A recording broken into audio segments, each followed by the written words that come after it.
today. Hello. Are we live? I think we're live.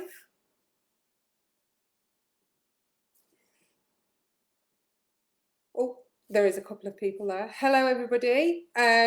Just waiting for everybody to get in and settle down. Sorry, I'm a couple of minutes late. I had issues getting logged on.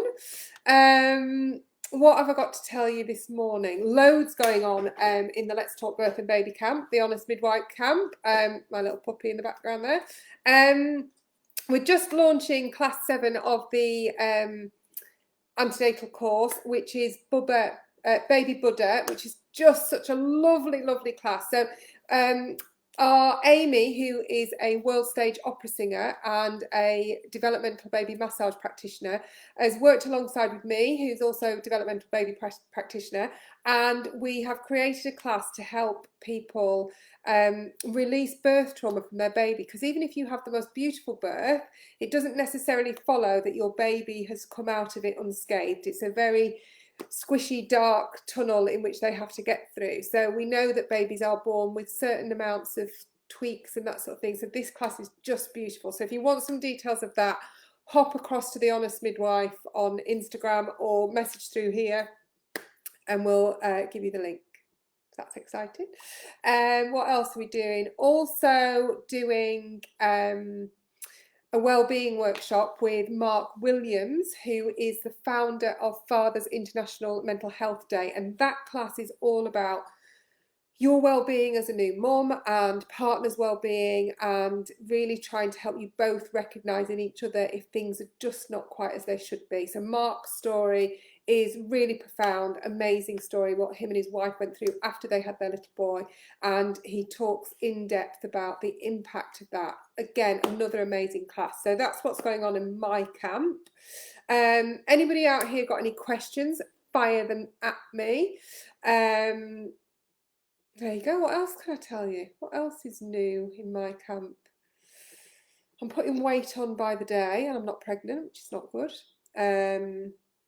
Got a really good giveaway going on over on the Honest Midwife Instagram to win an Owlet baby monitor and a bath seat and Love to Dream grow bags and that sort of thing. Yeah, loads going on my end. Here we go. Question from Facebook fan. I'm breastfeeding during the day. My baby is constantly on the breast. I'm worried that it's not enough milk for him. How do I know it's enough or not? Really good question. And it's one of those oldie but a goodie. It's like, you know, when you go to a personal trainer and they say don't step on the scales, it's not a good indicator. Same sort of thing with your baby. I've got earpods in that are doing nothing. Same sort of thing with your baby. What's a really good indicator is people noticing that your baby's growing. So, you know, and you've not seen someone for a week and they're like, oh my God, your baby's grown. It's a really good indicator. Are they weeing? Are they pooing? Are they waking up independently for their feeds? And those 3 things are really good indicators that baby's getting enough energy, that they are they're getting enough to fire them and keep them going. So it's all about how well they are developing. The other thing is about are you having good chunks of time in between feeds? So are they actually feeding enough that they then go to sleep and then wake up? Not sure how old this baby is, but a good feed can last anything up to 40 minutes. Really wouldn't think that it would last much longer than that if we're having a good feed. So I think about looking about how long the feed is lasting. Do your breasts feel full in the beginning and then empty at the end? So those sort of things are going to be indicators that baby is getting something and also that they're draining the breast. So hope that helps. Anybody wanting any guidance with infant feeding or is planning on breastfeeding, my infant feeding class is a really good class to give you all these little hints and tips in terms of what is the hard bits of breastfeeding. We're so keen in this country of saying that it's the most natural thing in the world and that breastfeeding is beautiful, but actually it's really tough. So have a little look at that. My little girl is now 7 months old. I had to have an episiotomy in birth, but my scar is still very tender and sometimes sore. Is this normal? No, sweetheart, I wouldn't say it is. I think 7 months we should be feeling healed now. So I think it's probably a good idea to go back to your GP and see and get someone to have a look at it. Ask to be referred to a gynecologist, obstetrician, get them to have a good look at it and see what's happened. It shouldn't still be sore at 7 months. Thank you, Laura. I know Laura's in the background firing these questions out for me. I've just noticed, look at my dead flowers. They were sent to me, you know, not that long ago, and they're practically dead. Flowers, they drive you mad.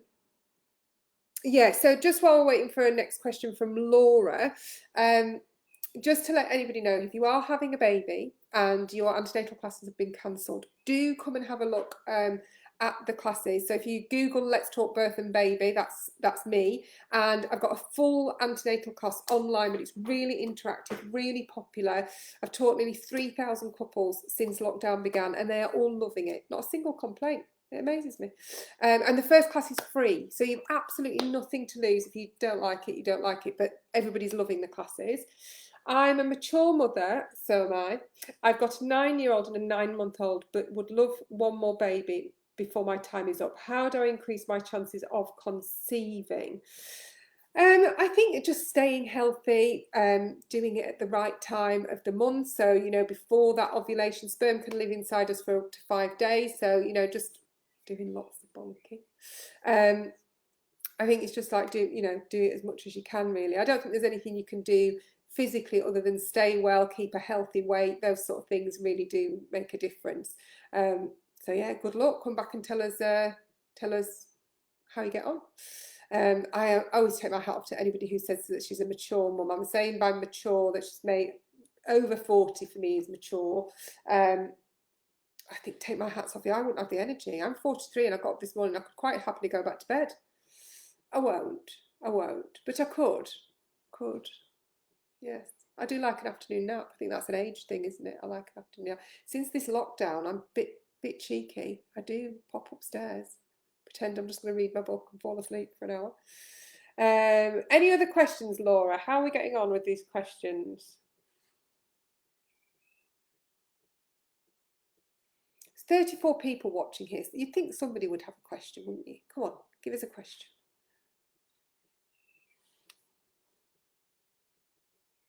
No question. Oh, here we go. I'm 34 plus 4 and this is my second baby. I went to the midwife appointment today and she has advised the baby is transverse. I have another appointment when I'm 37 weeks and if the baby is still transverse, she'll admit me that day. Any tips on getting him to turn or move into position and any positive stories of transverse babies moving? Transverse babies do move, you know, they can move. At 34 weeks, there is still every chance that your baby will move.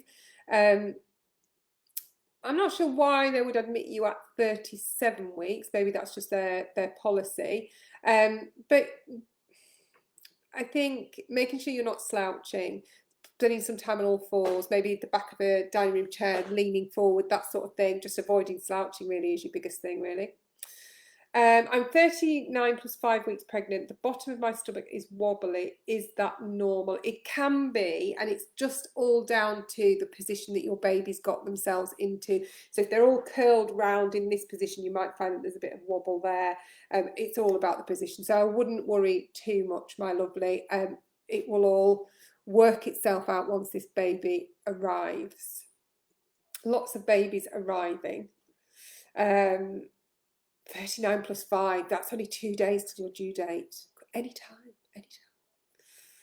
Oh, it's so exciting, all these babies. Okay, I'm starting to get loads and loads of pictures now.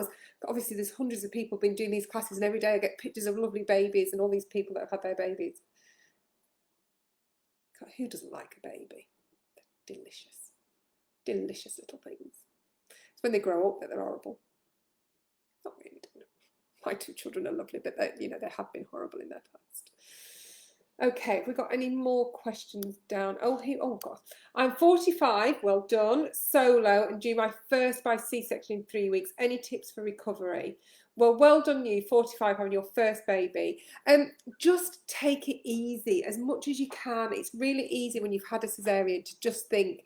But I think because what happens is you feel physically better, and you think, oh, I'm all right now. Actually, you need to remember that there's a lot still got to knit together inside. It is major abdominal surgery and you will be absolutely fine, but you just need to take it easy. So when you get to that day 10, day 11 mark, you're like, oh, okay, I'm fine, I can lift all this shopping. Just remind yourself, actually, you really shouldn't be doing any heavy lifting, nothing any heavier than your baby. And if you can avoid it, if you have got any help, your mum's, friends, that sort of thing, and they can pass baby to you and that sort of thing. So just avoiding lifting anything really that's heavier than your baby. Good luck. I had both mine by cesarean, you'll be fine. I'm 15 weeks. Should I start talking, reading and playing music to my baby to start that connection? Charlie, there's absolutely nothing wrong with doing that. And music is really proven to have a big impact on babies. So yeah, it's a great thing to do. The class that I was talking to you about before, so Amy, who works with Let's Talk Birth and Baby, she's an opera singer and she's working on tying in the use of Mozart. So there was research that was done that looked at premature babies. So there was a control group, premature babies, and one group was played Mozart on a daily basis and the other wasn't. And the group that was played it, they gained weight far quicker, and it's proven that it reduces their expenditure of energy. So music for babies is amazing. So anybody who's really interested in doing any baby developmental massage or the baby Buddha class that we do before you have your baby, go and have a look at it, because Amy is just amazing and these classes are beautiful. And they're not really that expensive either. My baby is 9 months and still has no teeth. My other 3 kids had teeth by now. Is this okay? Yeah, I think it's fine. They all come through at different ages. So you may just find that they come through really quickly. I would say if there's nothing by 12 months, then you need to get checked out. But yeah, 9 months, I think you'll be fine. Question from Facebook fan: can you sleep train a reflux baby, or have you got to get the reflux under control first? So really good question, but in all honesty, I don't know the answer. It's not my area of expertise, isn't sleep. One thing I would say about reflux is I always recommend cranial osteopathy. They are amazing and can really do some great things with babies that suffer with reflux and colic and that sort of thing, just by looking at. So there's a key nerve that goes right down through the neck and connects with the tummy, and it can really, not connects directly, but it has this big impact on the tummy, and it can get occluded, it can get damaged, it can get twisted. And so cranial osteopathy, amazing, and I would probably do that before you're trying to do sleep training. Love cranial osteopathy, it's amazing. Any more questions? Oh, it's been a short one today.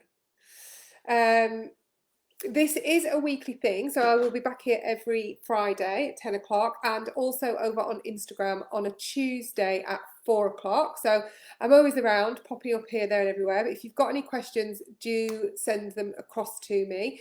Give me a follow on The Honest Midwife on Instagram, or Let's Talk Birth and Baby on Facebook. So all these different names. I really did overcomplicate it. I'm in my 2nd trimester and itchy. It's driving me nuts. How can I ease it? I've had a blood test which was clear.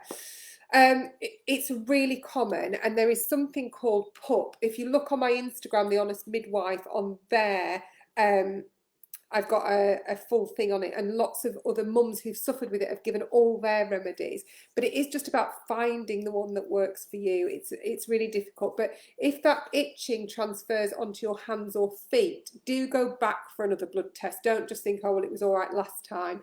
We do need to keep an eye on it, make sure it's not something that's progressing into obstetric cholestasis. I had my little boy 20 months ago by section, as I had failed induction. After giving me everything, I hadn't gone past 2 centimetres. So I'm pregnant again and wondered whether I'd be allowed an elective to avoid the stress of failing a long induction. It would be nice to try for a normal labour, but as my body didn't do anything last time, I don't know if it would do the same again.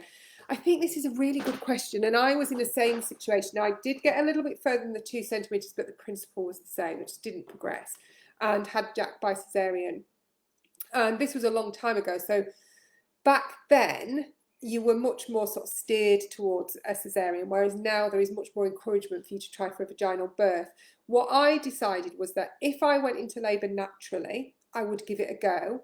if I didn't go in by the time an elective caesarean, so 39 weeks was planned, I would have the caesarean, and I had the caesarean, and I don't regret it.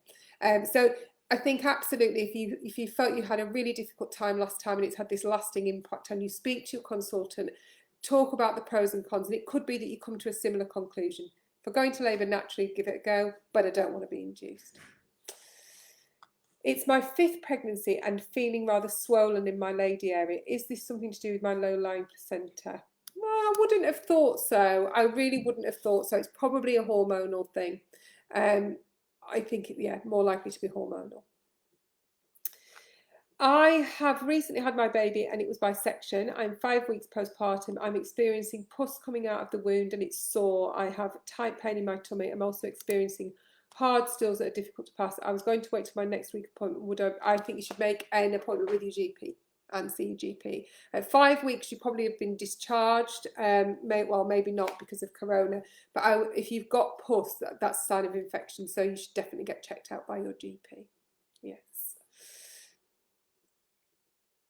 Okay, right. Well, it's a short but sweet one today. I'm going to let you all go and enjoy the rest of your Friday.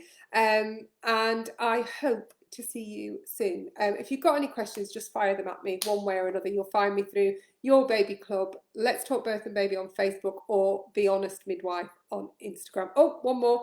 I had an ectopic pregnancy removed via surgery 2.5 weeks ago. When can we start trying again? I didn't get much aftercare. Oh, bless you. I am sorry to hear about that. I think I would give yourself at least a couple of months, Paige, at least just to get yourself feeling physically back on top. What you don't want is tenderness and pregnancy and all that sort of thing. So I think at least 2 or 3 months to recover both emotionally and physically. Yes. Sorry to hear that. Yeah, a couple of months. Okay, guys, right, that's it from me today, and I shall see you all again soon. Have a lovely weekend. Take care. Bye.